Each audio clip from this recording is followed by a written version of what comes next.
Bueno, pues vamos a orar. Señor, te damos gracias, Dios, por esta mañana, por este día, por la oportunidad, Señor, que nos das de venir a tu casa, Señor, a servirte, a trabajar, Señor, arduamente, solo para darte gloria a ti, Señor. Te ponemos en tus manos este tiempo, Señor, ahora. Toma el control de mi ser. Sé tú el que hablas, sé tú el que dirige este tiempo. Y, Señor, abre el corazón y la mente de cada uno de los que escuchan esta palabra. En el nombre de Cristo Jesús.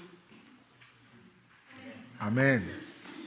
Amén. Esta mañana vamos a hablar acerca de un tema muy bueno, muy interesante, que espero y nos ayude a poder provocar el Espíritu Santo se derrame en este lugar. Pues vamos a hablar acerca del avivamiento el día de hoy. El avivamiento. En la Biblia no hay un significado específico para el avivamiento. Incluso la palabra avivamiento podrá venir en alguna versión, es posible, no lo encontré yo, pero ni un significado ni la palabra avivamiento encontré en la Biblia, y esto es muy interesante. Pero en base a diferentes acontecimientos que sí se mencionan, podemos saber qué es un avivamiento. ¿Estamos aquí? ¿Sí? ¿Todavía no se me van? Bueno, vamos empezando, no se me vaya todavía. La palabra avivamiento. La palabra avivamiento generalmente es usada para referirse a periodos en los que Dios obra de una manera inusual, trayendo un despertar espiritual y extraordinario, y es un derramamiento del Espíritu Santo que viene como resultado, escuche acá, que viene como resultado de la intercesión de Cristo. Hay algunas cosas que debemos hacer nosotros, pero cabe resaltar lo que le acabo de decir ahora. ¿Qué es el producto? ¿Qué es el producto de la intercesión de Cristo? Nosotros sabemos, por el Nuevo Testamento, en Hebreos 7:25, le doy datos para que se vaya y cheque. En Hebreos 7:25 dice que el Señor Jesucristo intercede por nosotros y como parte de esa intercesión, el Espíritu Santo es derramado en una forma inusual.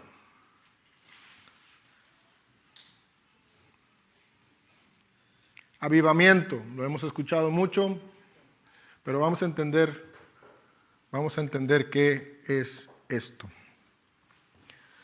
Le voy a dar dos ejemplos de avivamientos. Uno que fue por allá en el 1906 en California. No sé si alguna vez usted alcanzó a escuchar de eso. En la calle Azusa, en California, ¿verdad? Ese avivamiento comenzó en 1906. Y le voy a dar un contexto de cómo estuvo el asunto acá. Resulta de que un hermano, un morenito, negrito, no sé cómo decirle para que no vaya a malinterpretarse esto, comenzó en una reunión en una casa, y esto pues fue creciendo hasta que no se movieron a un lugar más grande. Hacía algunas cosas que a lo mejor pues no sé, más adelante vamos a entender un poquito más de esto, pero el hermano empezó en medio del servicio a arrodillarse en el altar, en medio del servicio, y se ponía una caja en la cabeza. Y a partir de ahí, él oraba y pedía al Señor dirección, y total que se levantaba, quitaba la caja de su cabeza y empezaban a adorar. Resulta de que en medio del servicio empieza a caer o a moverse. Hay varias explicaciones. Unos dicen que era una nube, otros dicen que era un fuego que salía hacia arriba, 15 metros, no sé. Y resulta, lo impresionante acá es que gente iba, y es la historia de una persona sin un brazo. Fue y pidió oración. El hermano le indicó, pues quítate el brazo ortopédico y vamos a ver qué el Señor hace. Y empiezan a orar por él, y a la vista de la gente atónita de lo que estaba pasando, empezó a crecer el hueso, y después le empezó a crecer tendones, carne y piel, y se le restauró su brazo. Eso está documentado, ¿saben? Si quieren ver, creo que hasta una película hay de esto en el avivamiento de Azusa. Y cosas sin precedentes, cosas maravillosas que sucedieron ahí. Ciegos veían, parece que hubo una persona con una pierna también que le creció. Extremidades crecían, extremidades se restauraban. Y bueno, esto fue del 1906 al 1909, comenzó todo esto. El declive fue gradual, como que fue enfriándose el asunto en 1910, 1915. Y el hermano pues siguió predicando hasta su muerte en 1922. Otro ejemplo, en el 2023, más cerquitas, en la Universidad de Asbury, en Kentucky. Esto resulta de que, bueno, en un servicio regular, empezaron a adorar, empezaron a alabar al Señor, y terminó el tiempo y la gente no se quería ir, los jóvenes no se querían ir, seguían adorando y seguían exaltando al Señor. Esto no terminó, se extendió ese servicio hasta casi 2 semanas. Fue muy mediático, hasta el momento no vi que se haya reportado, que se haya dicho que haya habido algún milagro en ese momento. Diferentes situaciones le llamaron avivamiento. Entonces, me surge una pregunta. ¿Cómo podemos saber si realmente estamos en un avivamiento, o qué características debemos observar para saber que estamos verdaderamente en medio de un avivamiento? Pues bueno, uno de los problemas más grandes que yo veo a la hora de definir la palabra avivamiento, bueno, tenemos en la Biblia relatos de momentos en los que hubo avivamientos en el pueblo de Dios, como Pentecostés, allá en Hechos 2. Pero no, escuche bien lo que le voy a decir acá, y yo creo que va a estar de acuerdo conmigo. No todo lo que se puede percibir se puede describir. ¿Ya me entiende? O sea, ¿cómo puedes describir una sensación, algo, no? Entonces, quiero que me entienda muy bien eso. No todo lo que se puede percibir es fácil de escribir. A todos estos que estuvieron en medio del Pentecostés, el mismo Pedro, que le explicó a la gente lo que sucedía. No voy a ondear tanto en el Pentecostés, pero sabemos más o menos la historia y entendemos que fue algo extraordinario en ese momento. El Señor idiomas, dio lenguas ahí a la gente, y mucha gente que veía esto pensaban que estaban borrachos. Entonces Pedro viene y les explica.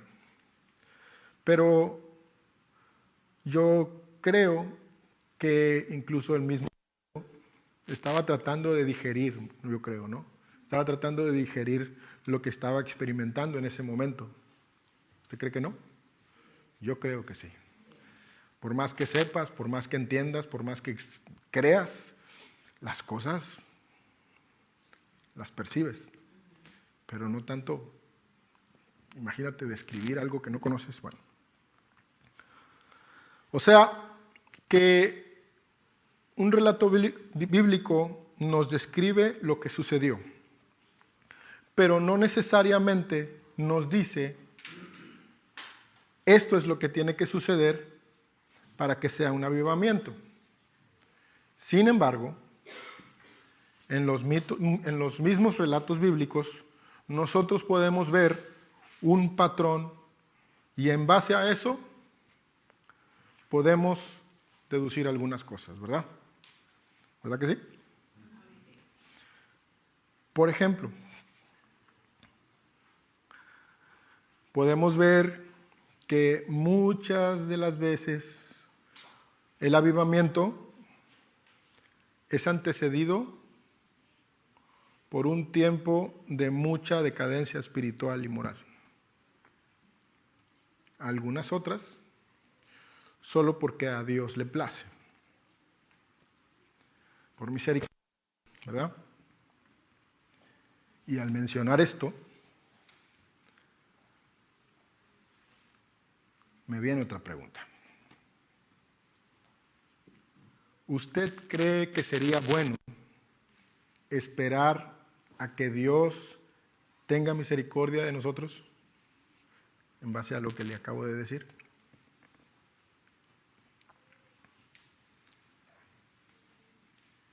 O sea, escucha bien.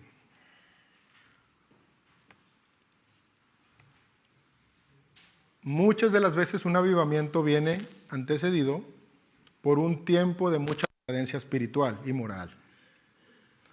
Las otras solo porque a Dios le place, por misericordia. ¿Ok? Entonces, ¿creen que sería bueno esperar a que Dios tenga misericordia de nosotros? Esto sería tanto como esperar a sacarse la lotería sin comprar boleto. Que puede suceder. Puede suceder. Le digo a Abby, si compro el boleto yo y me muero, pues tú eres la ganona y te ganaste. Puede suceder, ¿verdad? Bueno, sería tanto como estar esperando el amor de tu vida y saliera sin bañarte. ¿Ok?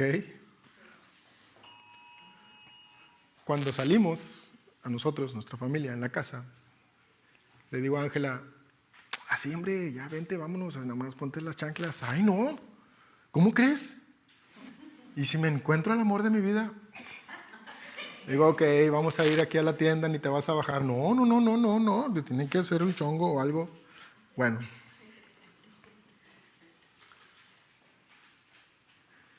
Pienso, ¿será que Dios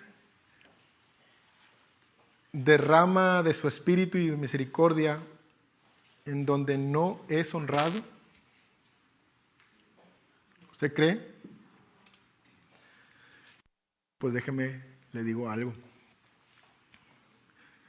Creo que sí. Hemos visto ejemplos bíblicos que mueve y tiene misericordia de pueblos y personas que no le obedecen y le honran. ¿Verdad que sí? Pero será sabio esperar que Dios se apiade de nosotros. Le pregunto, ¿será sabio de nuestra parte? En lo personal, en base a la Biblia, creo que es mejor hacer algo al respecto, ¿verdad?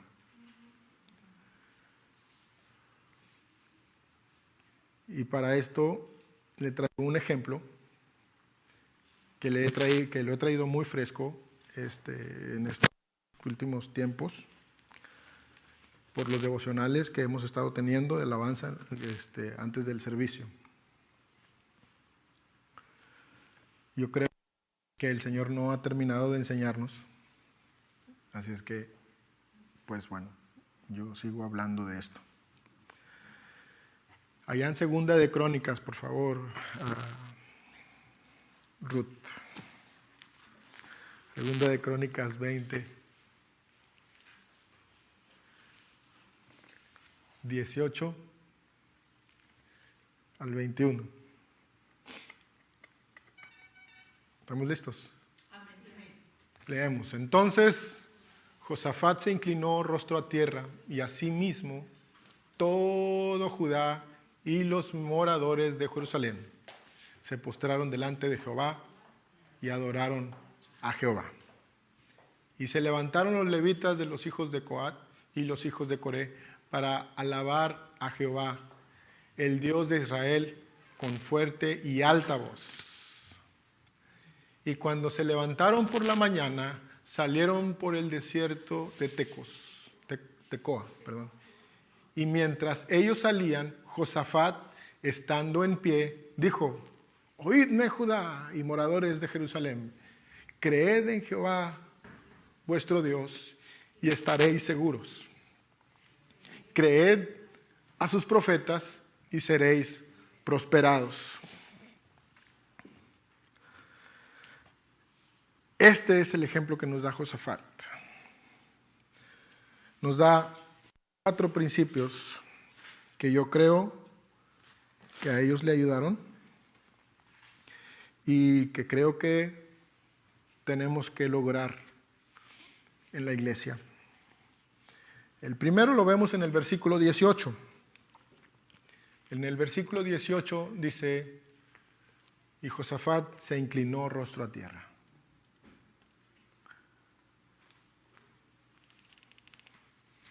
El primer principio es humillarse y limpiarnos de toda arrogancia y pecado.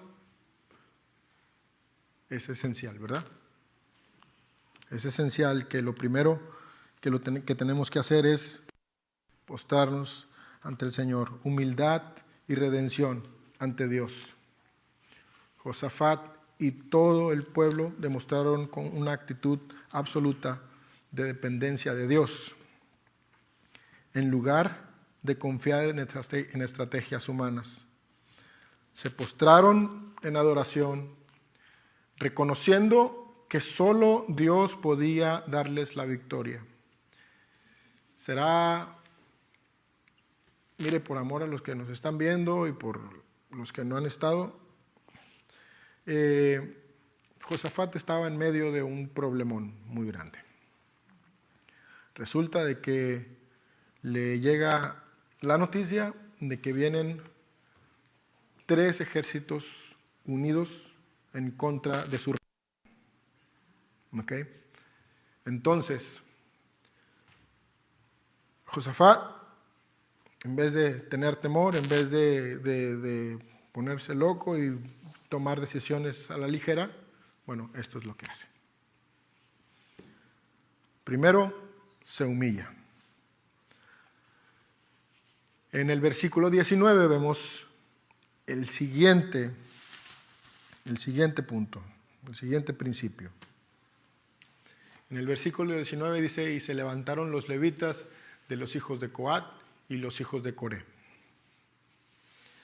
Yo lo que veo aquí es un elemento de unidad. Se mencionan los levitas de los hijos de Coat y a los hijos de Coré, como un grupo unido en su propósito, que era adorar a Dios, ¿verdad? No fue una canción individual, hay que ver esto, sino una respuesta conjunta donde cada uno asumió su rol en la adoración. No solo cantaban, dice ahí, lo hacían con fuerte y alta voz, ¿verdad?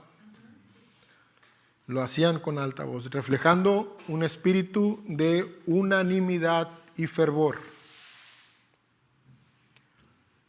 La unidad en la adoración se da cuando todos proclaman juntos la grandeza de Dios sin temor ni división. Es muy importante eso. Este acto que hicieron este pueblo no fue solo un canto, sino una expresión de confianza colectiva en la promesa de Dios. ¿Y cuál fue la promesa de Dios? También por amor a los que no estuvieron y a los que nos están viendo, se levantó alguien en medio de la reunión que estaban ahí. No me recuerdo el nombre ahora, pero Jaciel se levantó y dijo: así dice el Señor, no teman que yo pelearé por ustedes, ¿verdad? Dijo, bien. Entonces, no fue un acto solo de cantar, sino una expresión de confianza colectiva en la promesa del Señor. No esperaron a ver la victoria para alabar, sino que como un solo pueblo exaltaron al Señor antes de que la batalla comenzara. Este versículo, refiriéndonos al 19, demuestra que cuando el pueblo de Dios se une en adoración sincera, hay poder y victoria. La unidad en la alabanza no solo fortalece a quienes la practican, sino que prepara el camino para la intervención de Dios. Amén. En el versículo 20 vemos el siguiente punto. En el versículo 19 o 20, ¿qué dije? 20. Cuando se levantaron por la mañana, salieron por el desierto de Tecoa. Y mientras ellos salían, Josafat, estando en pie, dijo, refiriéndose a la gente: oídme, Judá y moradores de Jerusalén, creed en Jehová vuestro Dios y estaréis seguros. Creed a sus profetas y seréis prosperados. Vemos que exhorta a tener fe. Ya tenían la palabra de Dios, ¿verdad? Pero también les dice que sigan la visión de sus líderes.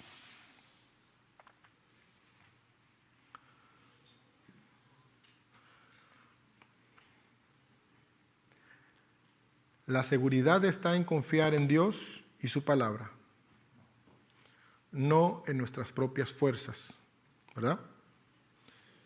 Dios usa líderes y profetas para guiar a su pueblo, y creer en ellos es parte del camino hacia la bendición.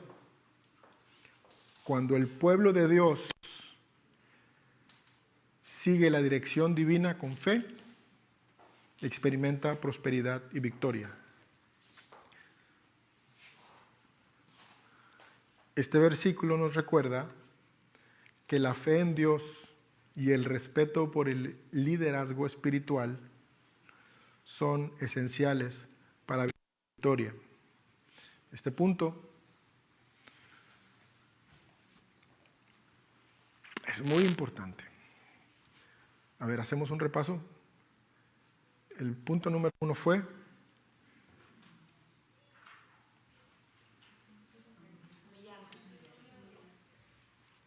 sí,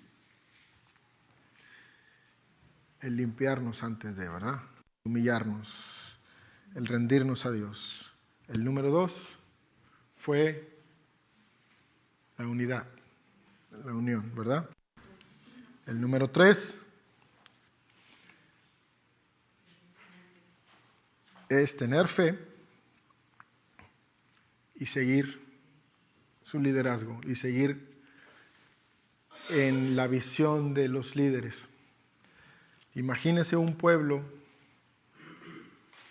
en el que usted venga y diga, bueno, pues mira, voy porque cantan bonito, voy porque pues me caen bien, pero no estoy de acuerdo con la visión del pastor, con la visión de la pastora. Empieza a haber división. Entonces, es importante. Mire, le voy a contar una historia. Yo creo que ya se la sabe, pero se la recuerdo. En enero, y si me equivoco, bueno, el punto es la esencia de la historia. Por ahí de enero, yo iba manejando y viene a mi corazón un fuego ardiente por trabajar en un evento. Y ese día vino ese amor, empecé a llorar con el Señor y me dio o sentí que el plan estaba hecho, ¿no? Estaba muy emocionado, me emocioné tanto como cuando, no sé, algunos años me venía también esa ansia por hacer algo, ¿no? Para el Señor. Resulta de que en el día circunstancias pasan, empecé a enojar, empecé a cambiar el espíritu y resulta de que ya empecé a ver los pros, los contras de ese evento. Me desanimé por completo. Eso fue quizá un martes, un miércoles, y todos los demás días estaba luchando con eso en mi mente. ¿Cómo es que fue que el Señor me dio ese fuego en mi corazón por hacer eso? Y tan de repente fue el desánimo. Y estuve luchando y luchando hasta que yo mismo vine con el equipo aquí a la iglesia y les conté lo que había sucedido. Y su respuesta fue, ¿cuándo? Y entonces eso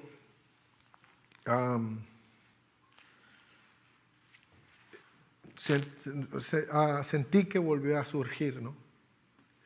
Cuando tú ves el apoyo, es diferente. Ellos se unieron a la visión.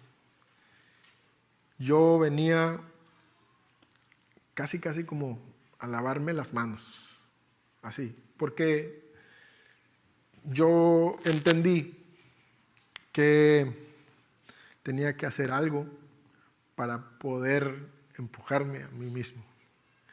Porque si eso que yo sentí venía de parte del Señor y yo no hacía nada,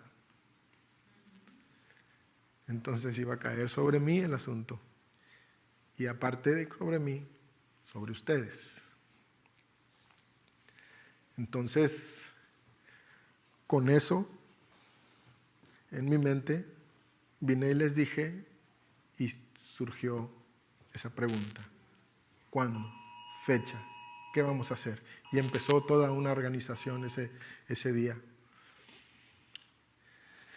Si hubo mentes o hubo corazones que no estuvieron a favor, no lo sé. Lo que yo vi fue apoyo. Y la consecuencia de esa unión, la consecuencia de ese de que se uniera la iglesia o que se uniera ese equipo a esa visión fue maravilloso. Todos alcanzamos a ver lo que el Señor hizo. No, le decía a Olga, no sé si la semana pasada, no vimos los resultados que nosotros esperábamos, pero sí nos quedamos con el corazón tan agradecido por lo que vimos que el Señor hizo en ese tiempo con nosotros y con la iglesia, ¿verdad? Imagínese si yo le hubiera dado el espacio a ese desánimo y si la gente no se hubiera incluido, no hubiéramos visto eso. Entonces es importante que acá Josafat nos enseña, nos exhorta y les exhorta a su pueblo que deben tener fe y seguir la visión de los líderes. Amén.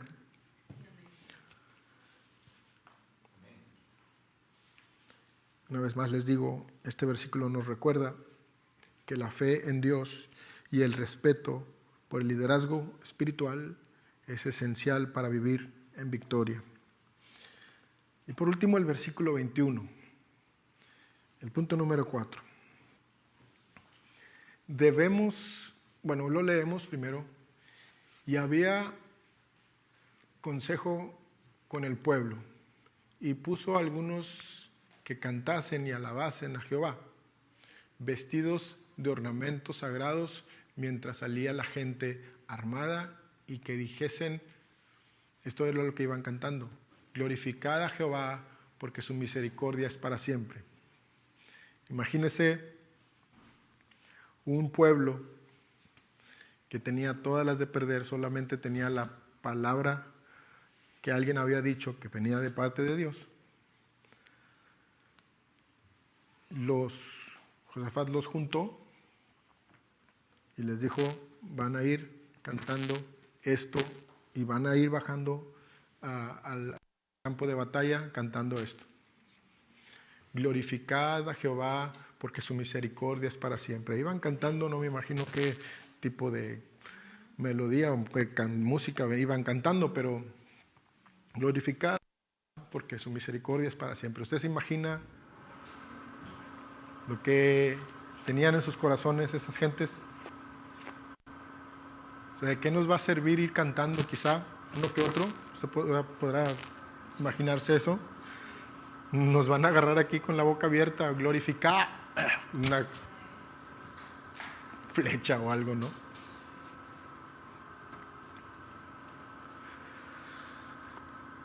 Lo que nos enseña acá es que debemos sacudirnos ese religiosismo y vergüenza. No debemos avergonzarnos de alabar a Dios públicamente, porque la adoración es una demostración de confianza en Él. La verdadera adoración no es un simple ritual, sino una actitud de fe que desafía la lógica humana. Cuando dejamos el religiosismo, hermanos, y la vergüenza, experimentamos la gloria de Dios en nuestras batallas. Este versículo 21 nos recuerda que la adoración es más poderosa que cualquier arma y que debemos expresar nuestra fe sin miedo y sin restricciones religiosas. Yo no sé usted, pero al leer este pasaje, al ver estas 4 características, estos 4 puntos no sé, 4 cosas, Josafat, yo no sé qué usted hace en su mente, pero yo lo pensé es qué nos falta a nosotros como iglesia.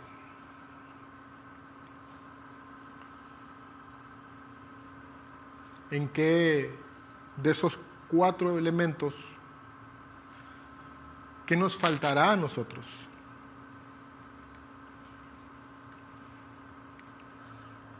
El humillarnos. ¿Cree que nos falte humildad? ¿Cree que nos falte unidad? ¿Cree que nos falte fe en el Señor? ¿Cree que nos falte fe en nuestros líderes? ¿O pudiera ser que tengamos vergüenza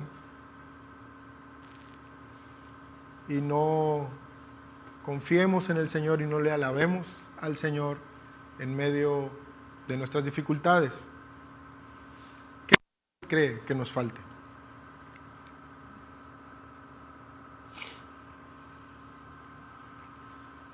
Yo vi el año pasado cómo es que Dios mueve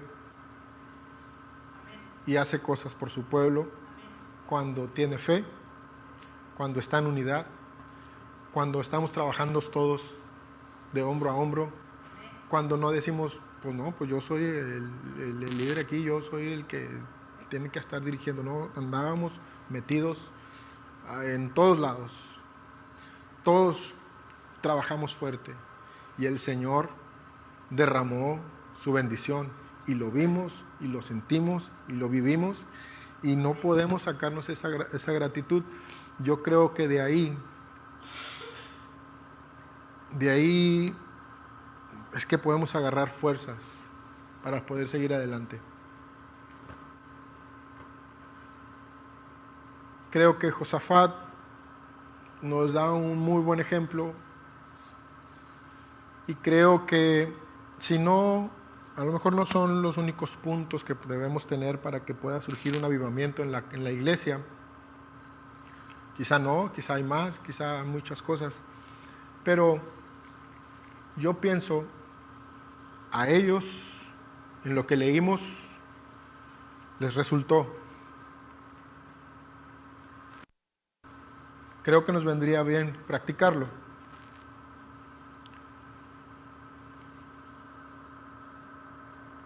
Creo que sería mejor comprar el boleto de la lotería. Creo que sería salir bañaditos, ¿verdad? Nos viene bien hacer algo. Entonces, no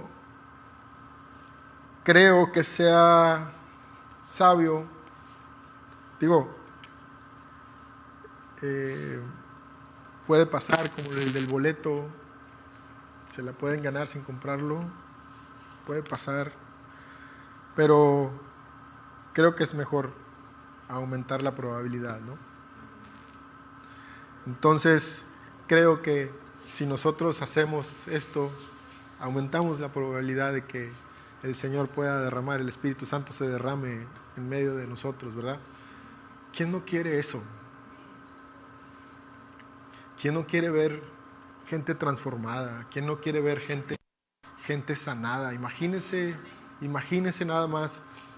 Ya pasaron más de 120 años, creo, después de ese avivamiento en Azusa.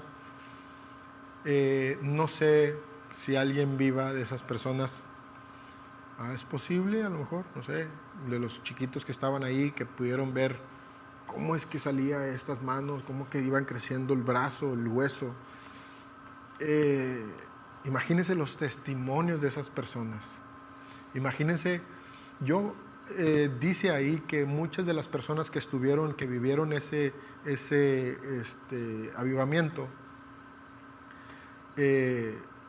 a donde iban a predicar, a donde iban a hacer lo que tenían que hacer, pasaba algo. Imagínense nada más. que nosotros podamos provocar la gloria de Dios en este lugar. Y que a donde vayamos podamos ver la gloria de Dios. Fuera arrogancia, fuera cualquier cosa, no por nosotros, sino que veamos la gloria de Dios descender en donde nos paremos. Sería maravilloso, ¿verdad que sí? Sería maravilloso.